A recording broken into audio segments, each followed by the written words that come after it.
Think Gordon Ramsay's stir-fry vibe. Quick, fiery, and packed with flavor, but with a twist. Chicken sizzling, garlic and chili in the air, noodles soaking up a bold, spicy sauce. Comfort food leveled up.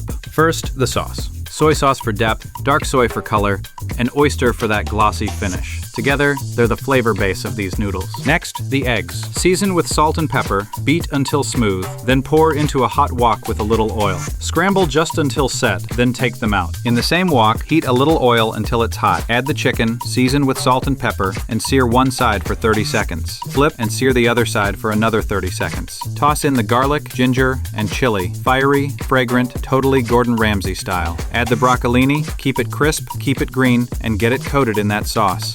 Stir fry for 30 seconds more, then set everything aside. Now for the noodles. Add a good splash of oil to the wok, saute the garlic and chili until fragrant. Toss in the rice noodles, keep them loose so they don't clump. Hit it with sambal for that spicy kick, and stir well so the heat coats every strand. Pour in the sauce, keep the wok moving, and cook until the noodles are glossy and perfectly coated. Add the eggs, chicken, and broccolini back into the wok. Crank up the heat, toss it all together, and let that smoky, wok-fried magic do its thing. And that's it. Fusion, spicy chicken, and broccolini stir-fried rice noodles. Inspired by Gordon Ramsay with a spicy twist. Once you try this, it'll be on repeat in your kitchen. Serve it hot and dig in.